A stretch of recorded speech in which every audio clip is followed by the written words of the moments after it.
All right. We're about there now. All right. Can you hear me okay? Wonderful. So, have fun. I am here with Lana Silk. And I don't know much about Lana Silk, but I'm 62, so it's the NRB 2024. My God, it's got so many amazing folks and doing so many amazing things. Lana, what brings you together? I'm here because I want to talk about your from the NRB. I think the conference doing what they want to do. I think the Western Church would be encouraged if they knew the full truth of what God is doing, their faith revealed, and we would have hope in a time when there's so much uncertainty. Right, especially in Iran. So, encouragement, like what's going on? Well, we look at Iran, we think closed, difficult, impenetrable, they all hate us, they all want to kill us. The truth is that the Iranian people are just as oppressed as the people that their government are oppressing in other places. And they are hungry for the gospel and they're turning to Jesus. So many people are saying Iran is the fastest growing church in the world today. And certainly if that would be close to the truth, there is a widespread revival.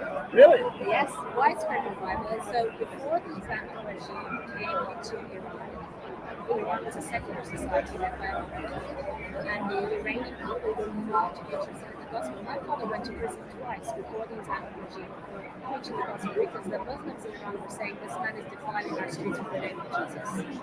So there would have been a few hundred believers in In 1979, the regime changed. Now we have an Islamic democracy. And in the last 45 years, more than 1 million Muslim Iranians have turned to Jesus. So there is an exciting moment. Wow. I would say, and again, I apologize because I'm kind of ignorant, but if I'm not mistaken, Iranian people are actually Persian, right? They're not.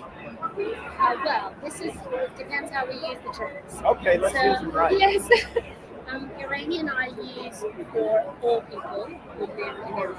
Right. But there are more than 39 different languages spoken by more than 78 different people in Iran. Really? And in actual fact, this great awakening that we talk about in Iran is really limited to the Persian-speaking people, so perhaps the one we're referring to, the Farsi-speakers, who are less than half the population. The rest of the population of Iran is still largely unreached, and most of us don't have the language. So we still have much work to do, but there is an open heaven over Iran today, no doubt about it. It's an exciting time to be Muslim. So, Lana, tell me about your ministry.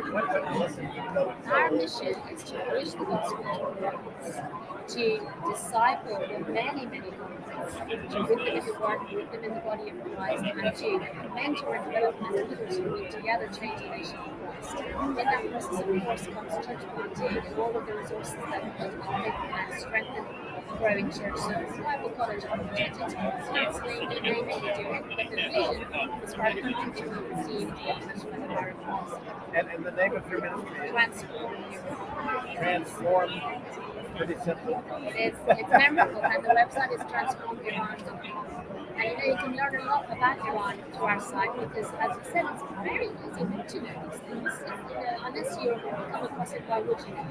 So I think part of our mission is to inform the Western Church and encourage the church people. So you can go to our website, you can testimonies, about life in Iran. So are you still traveling in and out of Iran? No, I can't come back to Iran. It would be dangerous for me because I'm so visible. Right.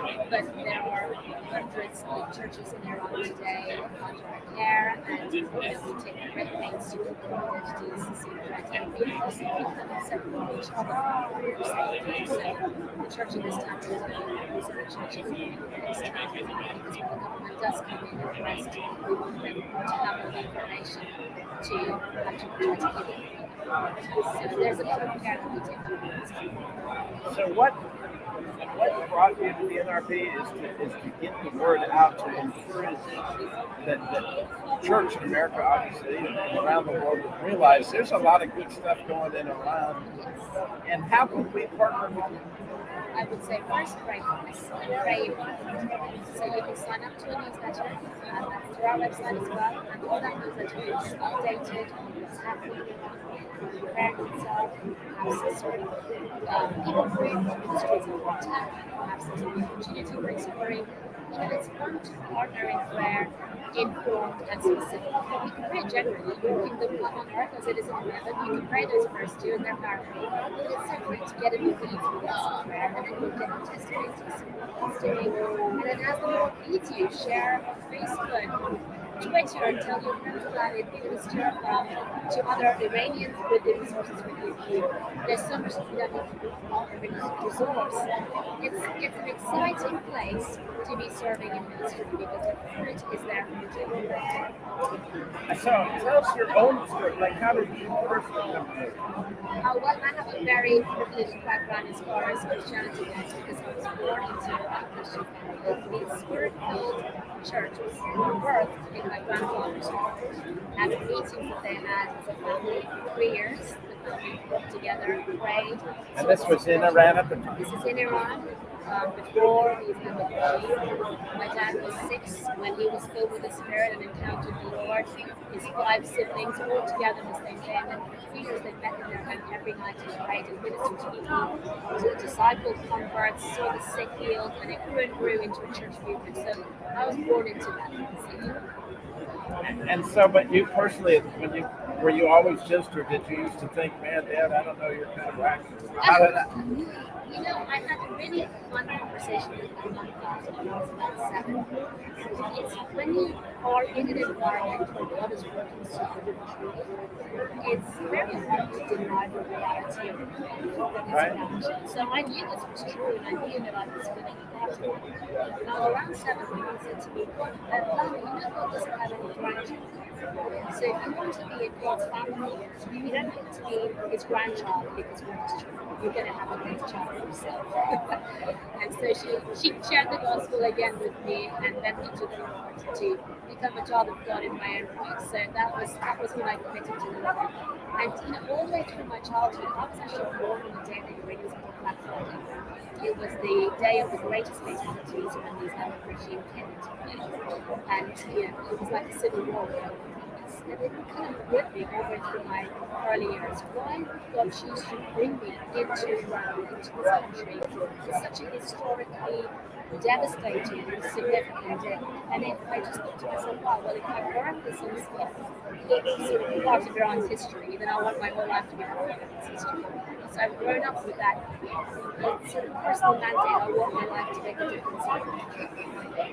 So a lot of people know me by the Christian program. And the reason they do is I was a pharmacist for like 40 years. And I used to run the Chrysler store in Winston-Salem.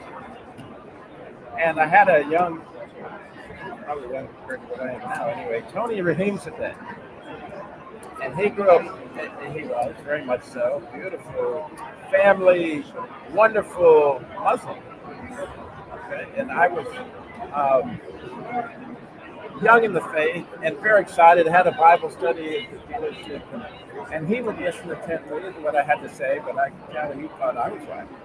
And but anyway, we had a neat relationship, and we stayed in touch, and I forget what all happened. I think his family went back and got kidnapped. He ended up somehow or another escaping, coming back, but it was right? Yeah, whatever it was, it didn't go good for him. But the neat part of the story for me always has been, maybe 15 years later, it was a long time after that. I had a friend call me and they said, Robbie, I saw Tony Raheem today, and he wanted you to know that he believes in Jesus now, that he's a Christian, and he wants to know you had a big role, right, in planting those seeds. And you don't know, but Tony loved Iran. He told us about it. That's how I knew about the Persian, and I knew, somewhat about the unrest. But somehow or another, like you said, that this is leading to this huge revival, and all these people, right? That it's in the midst of all this horrible persecution that people need God. it's like they're in a desert and they're thirsty. And they know if they cross over and get some water, they don't care. They move. And our mission as an ministry is to make sure that people are living out. Absolutely. I've heard it said, I can't remember the name of the minister, but I'm pretty famous in Buffalo. Something like that. He said, find what God's doing and get in on it. Well, God's doing something that ran, and you need to get in on it, and it's transformed. Iran.com, because there you're going to get the newsletter. If you sign up for that, you're going to know specifically how to pray for Iran, what's going on there with Mana and all that's going on with Transform Iran. Again, transformiran.com. Pretty easy. Yes, it is. And thank you. Yes, and thank you for coming and sharing that message. It's really, really encouraging.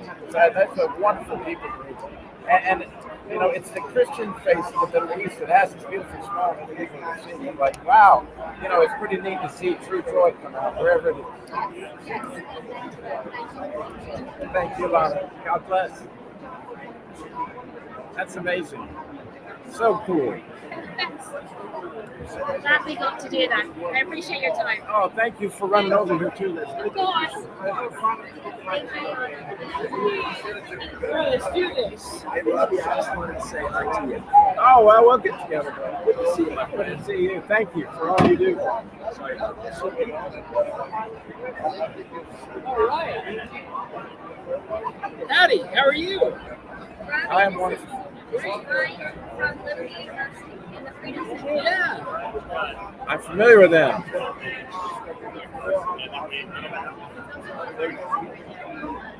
Just got to save this one, and I'll be done for the next one.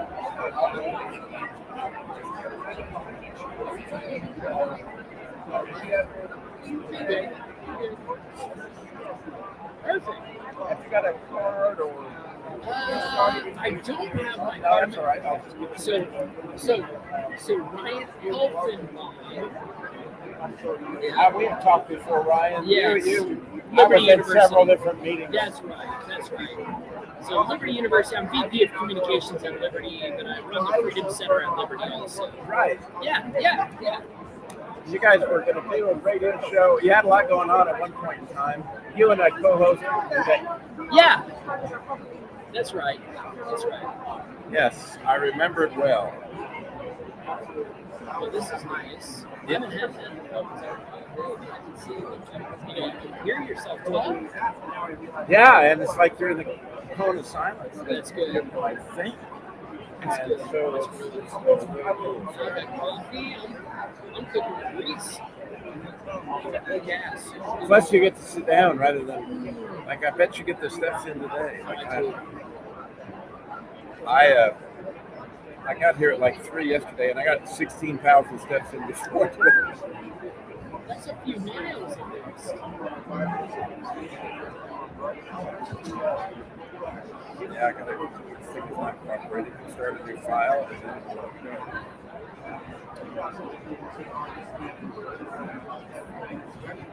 The world's smallest laptop right here. It runs on XP. That's good. So have fun again at the NRB Convention 2024, and around the corner every time somebody's doing exciting that God's doing amazing things. So yeah, there's Ryan. Hey, great to be here. Yes, it is, and with Liberty University. Right? Liberty University. There's only one. Yeah, very cool. We got to have John Falwell on with Stu yesterday, and so much going on at Liberty, but you've got a whole different section. Yeah, that's right. So Liberty University is a ginormous, modern university. Been around for 50 years, over 150,000 students, highest enrollment ever.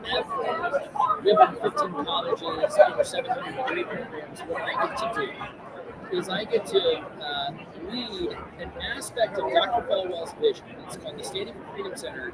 It's the whole idea that he wanted a world-class education institution, level athletics, and he also wanted it to be an institution that promotes Christian faith values in the public square. And so it really was not only a conservative theological institution, like Paul's vision for liberty, but also conservative political. So that's what we do at the Freedom Center. Is promote that, and how exactly? That's okay. So, great question. So, biblical worldview. We're promoting biblical citizenship. Students can be engaged. How they should think about the life issues. How they need to think about marriage. What do they think about freedom? How do they defend it? Right? I mean, we have these rights that are pre-political rights given to us by God, not by government. The whole point of writing them down in the Constitution was that the Constitution didn't make them right. It just recognizes them. So one of the things that we have to do for the next generation is imbue them with a sense of God's calling, that it expands beyond just, hey, now you're saved, that's wonderful, just go join the church. To be a Christian disciple means that every sphere of God's creation is under the lordship of Christ. And that even includes civics. So that's what the Freedom Center is promoting. That's what it's really about. It's that idea that Dr. Falwell had with salt and light. Bring the gospel of the Lord Jesus Christ and absolutely do not surrender the public square. Right, and so students from Liberty, who do you embrace? Yeah, so this center exists, it's both inward and outward facing. So we're on campus, we're a resource for our students, we're a resource for the parents of students and for our alumni. And we're also forward facing, so we put a lot of resources out on the web and on social media. So we're Sandy Freedom Web, which you can follow us on Instagram, and on Facebook, and on Twitter. We're putting that stuff out there. It's really giving people a biblical hermeneutic for navigating life's questions as they pertain to ethics and civics. And so, what is your staff do? Yeah, so on campus we're a pretty ragtag bunch. We've got a pretty streamlined staff. We've got about a dozen or so from the writing team, social media, and operations that are running the whole thing. So let me give you an example. We have the March for Life that happens once a year in Washington, D.C. That's organized, has been going on for about 50 years, about the lifespan of Liberty University. Every year we take students. This last year we took the largest group of students, about 1,000 students. Some people say, what's really in it for the March for Life? Well, what we've noticed, and there's been all kinds of research on this, just like you send a young student on a mission trip, if they can do missions, then it's much more likely they're going to give to missions and support missions the rest of their life. It is no different when it comes to conservative public policy issues. If they can go, if they can take part in something that promotes life, the sanctity of life, that it's about defending life, it's communicating biblical principles on the issue that is most sacred to all of mankind. God created us in his own image, and the image of God, he created them both male and female. If students can take part in that, it is much more likely they will support that. That's just one thing that we do. Among many other, we have a resource as the Theology of Politics series is another thing that I can talk about. These are pamphlets that we put out, many papers. So, back to the March, I love that whole idea of bring your treasures for your heart. Right. A lot of times you don't realize that. I like that line in Beauty and the Beast where it says, life is so unnerving for a servant who's not serving. Yeah. And so here are these kids with a chance to serve and a chance to use their skills. And when they get a chance to see, wow, then all of a sudden their hearts become engaged. And now, so tell me, like, you've got this 1,000 kids, or not kids, these guys are... Yeah. They're students, they're college students, right? So here they go, and you're going to go march. And where are you going to march? Yeah, I mean, we're right there in the middle of the nation's capital. Oh, you're going to Washington, D.C. Washington, D.C. So you're taken by the bus full? Yeah, 20 buses this last time. North of 8,000 students. That's quite a feat in terms of logistics. I mean, that is not there's both the preparation of that liberty, but then moving them across safely, getting them to where they need to go, Union Station, Washington, D.C. But them showing up and serving absolutely hit the nail on the head. They have to not only see it and witness it passively, but even partake in it. And I think that's so critical. And so getting them home, letting them make their own assignments, and they're putting Bible verses, quoting scripture. And so I'm seeing the scene. Now the neat thing is this is post Roe versus Wade, right? Sure. In other words, this is a whole different world, and it seems to me that rhetoric is ratcheted up as a result of it, and so now these students, everybody wasn't just thrilled with these guys, right? And so they get a chance to actually feel some persecution. Sure. Yeah, to feel that resistance, that is important. And we got to create resiliency in the youngest generation too. I think it's important to see that there is an opposition. We're not all mollycoddled, and we really are in a world where there's a deep trouble. We don't need to fear. We need to stand strong and trust Him. And so you got all these kids. I'm picturing the scene. 20 busloads, and here we come. We're on the mall in Washington, D.C. Is there a story that comes to mind that, like, man, we did not see this? Well, I would say, you know what, last year we had the opportunity to actually lead that march, and we carried the banner much like that. Here's the most significant thing for your listeners. We are a Baptist institution that don't follow a March for Life organization is largely a Catholic organization. So you have St. Mary's, you've got St. Francis of Assisi, St. Augustine. You got all of these other schools and parishes, and we are all united in the same cause to protect unity. And so we're all together. We're all united. We're walking in the middle. But to have that it's not like we deserve this. But they said, hey, would you carry that banner? Would you lead our march? And last year, we were not there a few times, and several other places picked this up. Now, they were not lauding praise. It was not all mushy-gushy, right? They were not praising Liberty University.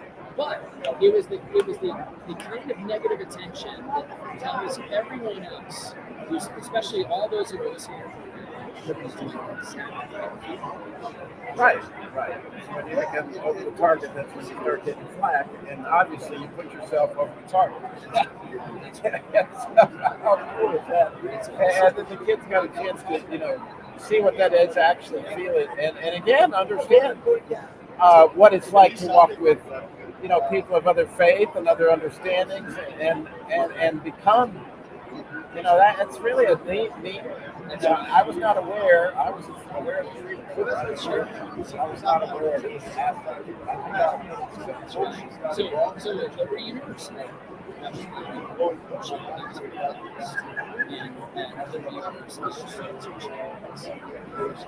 Champions for Life, Standing for Freedom Center. Ryan, what would you like our listeners to know as far as how to contact them, how to support you? I just say that the first thing is, please, if you're looking for education for your son, K through 12, all the way through college, all the way through, right? And listen, go to liberty.edu, check that out first. And then secondly, if you're wanting to figure out a road to understanding some of those critical issues, cultural issues, to have an apologetic and biblical view to approach it and to defend the faith and to cause the Renaissance, go to Standing for Freedom. Standing for Freedom. Thank you. Keep up the great work. Thank you. God bless. Oh, same here. Thank you. All right, I'm running back over. All right. Thank you, sir.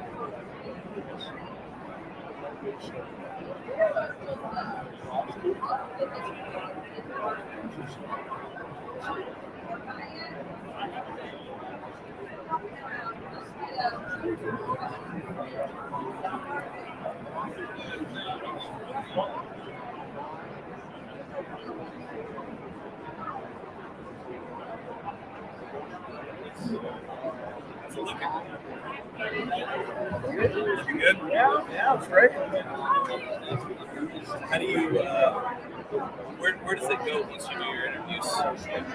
Is it? Oh, it's live. That's streaming on Facebook, a Oh, couple no, different places. I'm No, not you're actually streaming. It's fine. That's on YouTube. It's on Twitter, X, whatever you call that. All at the same moment. Yeah. And then this is being recorded to be released as a podcast. Okay. How long is each show for each interview? I'm doing the interviews about 10 minutes, but I'm just letting the stream run. Yeah. For just until I shut it down when I didn't have a guest. So, but yeah, that's really awesome. It is. Very cool. Well, anything that's